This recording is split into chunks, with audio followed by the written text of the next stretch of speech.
Male Karen demands room after not checking in after 2 days. So I current work at blank, known hotel chain, and I work as a night auditor. I've been here for 3 months and this particular location has horrible management. To give an example, she gets mad and raises her voice for any small inconvenience, let alone how she gets when an error of any size is made. She's truly horrible and racist. I won't get into it, but she encourages racial profiling, and to turn away or not give discounts to people of any color besides white. Anyway, onwards. So this night I was working. I find that she's letting the front desk people not complete their work. So that means more work for me to do. I carry on with my night. I'm pretty swamped. And by the time I finally almost finish, I get 2 young adults come up to the front desk. I greet them and ask how I could help them tonight. We were fully booked for the night, so I figured they were one of the late check-ins. The conversation goes like this. Can I get the name that the reservation is under? Them should be under R *** me. I can't seem to find any reservations under this name. I do see that there were supposed to be 3 rooms in this name, but for the last room, the room they are attempting to check into, should have been checked in 2 days ago. They looked shocked and one said to the other, "Call dad." He set it up. They get their dad on the phone and I repeat exactly what I just said. I continued to say that once a room is a no-show, the reservation is cancelled so that others have a chance to stay in said room. The dad yelling, "That's not my problem. I paid for a week." I respond, "Sir, I understand the frustration, but once a reservation is a show, the stay is cancelled."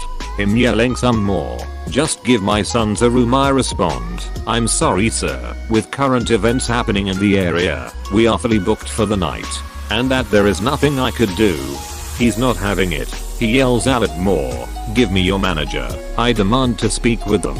I tell him, "Sir, it is almost 3 in the morning on my manager's only night off. I will not be doing that."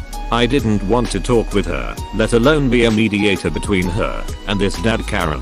He then yells even more, "Give me your supervisor's phone number." I demand to speak with a superior, since you clearly can't do anything. I tell him that I'm the acting supervisor, since I'm the only employee in the entire building. He then demands my manager's phone number, so he can call her himself. I tell him, "Sir, I can't give away an employee of enter hotel name here, phone number. It violates a privacy matter, and I refuse to get in trouble for it." He starts going off. Too much to remember, so here's the short sweet version. You need to kick out the person that you gave my room to. This is bullcrap.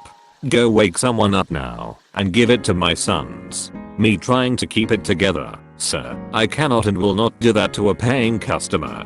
Again, the reservation should have been checked into 2 days ago. You didn't check in, nor did you attempt to call to give any kind of indication that you still wanted the room. While this kept going in circles, I see the sons looking at the phone and you can physically see them judging their dad. They looked up and both mouthed sorry. When their dad catches his breath to try and keep going, they overtalk him so that he clearly hears what's going on. They come up with, "Well, I can stay on so and so's couch, and you can take the other one in the other room."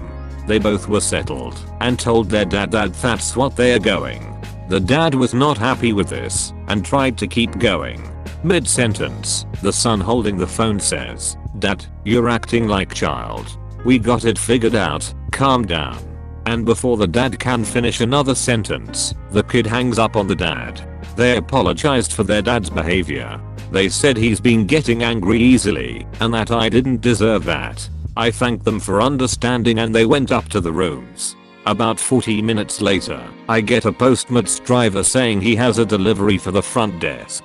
Apparently the kids felt bad enough to order me some snacks and a drink.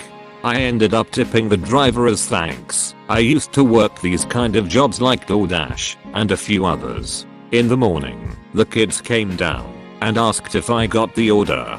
I verified by lifting the energy drink they got me. I told them thanks and that they didn't have to do that. We chat for a bit and I tell them I've had worse people. They went on their way and never heard anything of it again. Mother tells me I should just let father abuse me so that she would have someone to take care of her dogs and do the farm work. I was in foster care until I was adopted at the age of 8. I was so happy to finally have a family and to be with my siblings who I was separated from in the system. My 2 eldest sisters and older brother in one home, my 3rd eldest sister in another, and my younger 2 sisters and I were in a 3rd home. We never met each other until being adopted, and it was great to finally meet them and live together. The first few years was great, but it all started to change. As we got older, they stopped taking us to the doctor and the dentist. We weren't allowed to hang out with our friends. They stopped taking us out to do things like eat dinner or watch movies at the theater. We weren't allowed to stay after school to work on projects or attend clubs. Church was no longer attended. They started dealing out harsher punishments for the littlest of things, like saying something was stupid. They no longer helped us take care of the farm animals or the 44 shoe dogs my mother insisted on keeping. I didn't realize at the time that she was an animal hoarder, and I started to notice that our father was pulling my older sisters aside and spending a lot of time alone with them. I thought it was weird, but I didn't question it until my 14th birthday, that is. On my 14th birthday, my father started to show special attention to me. It started with him giving me treats and gifts the others weren't allowed to know about. Then after a bit he started to pinch my butt and caress my legs. When my mom went out of town to visit my niece and her mom, he had me stay up to watch porn with him.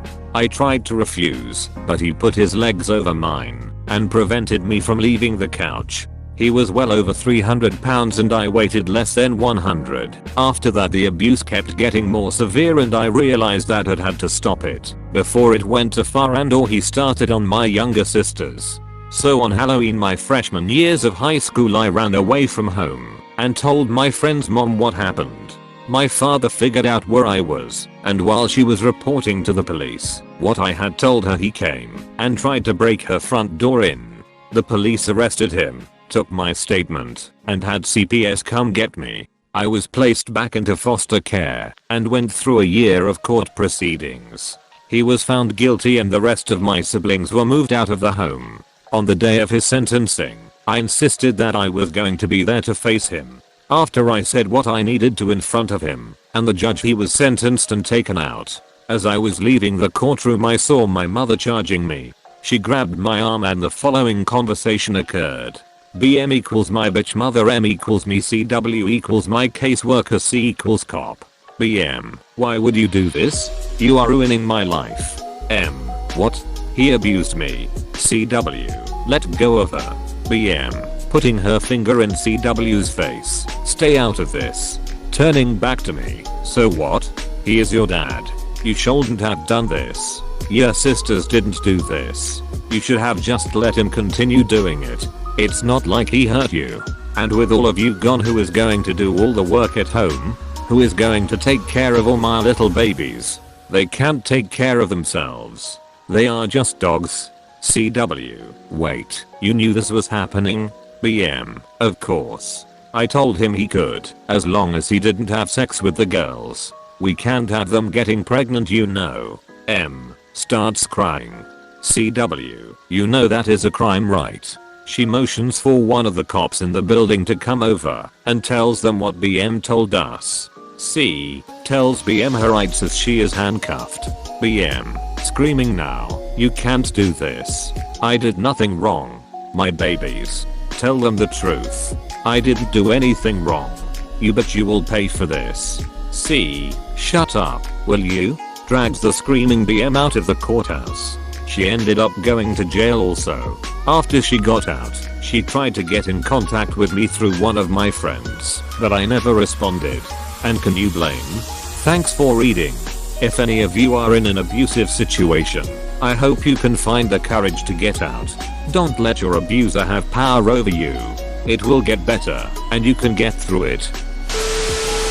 Thank you for watching my video. Comment if you have suggestions, like if you like the video, dislike if you dislike the video, subscribe if you want daily Reddit, and don't subscribe if you don't want to see more of my videos. Let's try to hit 10 subscribers this video. Have a nice day, sexy lads and lasses.